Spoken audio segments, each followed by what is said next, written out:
It is March 19th. Let's talk Oculus. What's up guys? Hope you guys had a great week. Now before we get into the actual news show, there's a couple of housekeeping things that I need to talk about this channel. So I have two announcements to make. First of all is a Patreon page. Yes, I've created a Patreon page for you at home to support me and to support this channel because we've hit around 745 subscribers now.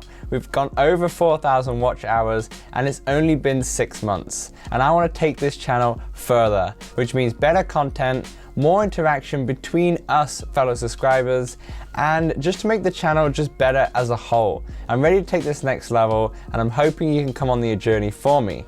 Now, if you just pledge just $1, that will help the channel a lot. But there are different tiers if you want more.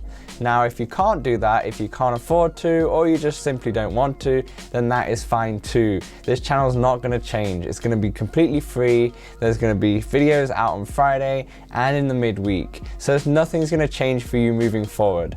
But on the Patreon page, we're going to have some more exclusive content, some early access to videos, and some exclusive merch too. So if you're interested, the Patreon link is in the description below.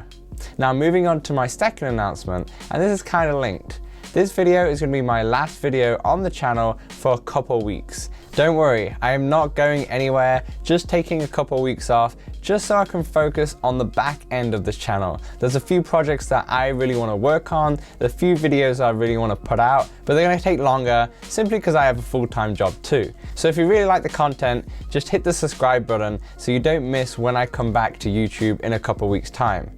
And for you Patreon subscribers out there, you'll see some behind the scenes content and me posting about what I'm working on so you're in the loop. Now with that said, let's get on to the news. And to kick off, the Facebook research team have revealed a Wriststrap which could be used for hand tracking and haptic feedback. The folks at the research lab spoke about using some sort of wrist device, like a smartwatch, to provide haptic and visual feedback for finger-based interactions. This plays on an effect called sensory substitution, which basically tricks your brain into combining visual and haptic feedback to make it basically feel real. This is super interesting tech. They even talked about using a bow and arrow and a ladder so you can feel like the squeeze when you're squeezing the bow and arrow and such. So this all sounds great, but it's not going to be here for a while. There is a rumor that the Wriststrap could be available for next year, but I'm unaware if it's going to be for a VR headset or for something else that Facebook's working on.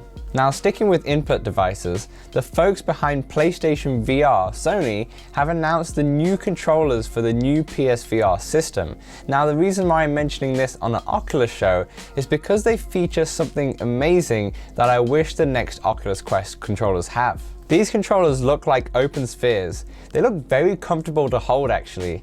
The biggest feature for me, however, is the adaptive triggers and the haptic feedback, taken from their PS5 controller of course, the DualSense. Now I showed this video last time when I spoke about it. These triggers are a game changer for any game that has a gun basically.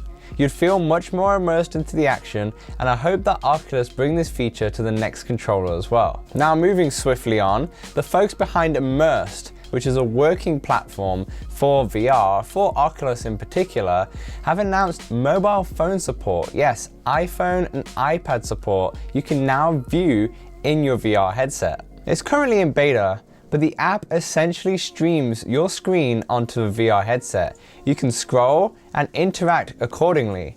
However, it doesn't track your actual phone, so you can place the screen wherever you like in your VR space and have your phone somewhere else. Now the developers are looking at phone tracking or iPad tracking using ARKit, so we'll see in the future if they can bring that feature out, because that'll be cool, so then you'll be able to text and such. Actually, do you really want to text while you're in VR working? I guess it's kind of good having the phone away. Maybe important business people will be into that, but nonetheless, it's really cool tech and really cool to see. Now let's move on to some game news now. And there's been a lot of news for our rhythm games that we have on the Oculus system. I'm going to start with Pistol Whip. Now, before I talk about the announcement for Pistol Whip this week, I just want to say, just earlier today, I downloaded Pistol Whip for the first time. I know it's an old game, but I've just gotten around to it, and oh my days, I have not been able to put it down all day. It is fantastic. Pistol Whip 2089 comes with so many different maps, so many different music modes. It's like all the DLC is in there right now, so it's a great way to start playing that game. It's a bit like a Laser Quest shooter meets The Matrix. It's so good, and 100% I'm gonna have a gameplay video out on my channel really soon. So currently the game does feature a 5-mission campaign that got released in December for the Oculus systems, but they mentioned they are working on a second campaign coming as DLC. This campaign will be similar to the 2089 campaign, but this time it will revolve around the past. That's the quote, revolve around the past. No idea what that will mean, but maybe it's just a retro themed campaign. Just like 2089, this campaign will feature 5 scenes, new weapons, new modifiers, new bosses, and etc. My guess is that it's going to be Western themed, because the developer said at the end of the talk that it's going to be a wild ride. So a Western, right? No details of when it will drop though, so we'll just have to wait and see, but I can't even wait already. The next rhythm game which had news is BeatSaber. Just yesterday, they released OST 4, which is 5 new tracks available free on BeatSaber. I tried them all earlier today actually. They did say that this soundtrack will feature guitars, synthetic guitars, and with metal-ish music. Now, I'm not too sure about that. It sounds more electronic than anything. Yes, there's guitars, but fans may have expected something closer to the Linkin Park DLC, but it's far, far from that. But it is free, so you can't complain to be fair. It's definitely worth checking out, but I didn't enjoy it too much, I'm not gonna lie. Now don't get me wrong, I absolutely love BeatSaber. From the day I first got my Quest, I played that game and was non-stop with it for so many days and so many hours put into BeatSaber. However, recently I discovered SynthRiders, and my god, I enjoy SynthRiders even more. I think more because of the music choices, and it's much more of a workout even when you're playing on like medium difficulty, let alone hard or expert or the master difficulty. And speaking of SynthRiders, they are also getting DLC. DLC which is more towards the music I like, and it's punk themed. Launching on March 25th, this track list comes with 3 free tracks and 5 paid ones, including The Offspring and Bad Religion. Each song will be $1.99, or you can purchase them all at a discount. Also, they have created an interactive experience for one of the Offspring songs, similar to what they did with Muse. Now, without a shadow of a doubt, when I come back onto YouTube in a couple weeks time, this is gonna be the first video that I drop. I'm gonna go through all the DLC and take you through the game of SynthRiders, because I think it's very underappreciated in my opinion. I think it's a very, very good game, and I think everyone jumps to BeatSaber, but they really should take a look at SynthRiders too, and Pistol Whip, as we were talking about earlier. So we'll get onto that video in a couple weeks time, but those are the rhythm announcements. Let's move on to a couple game announcements. Now there's a new co-op game coming to the Quest. Yeah, a co-op game that requires 2 Quest headsets. Now it's not really a new game, it's been out on PC VR before, but the Quest version is coming out in April. I'm talking about Carly and the Reaper Man.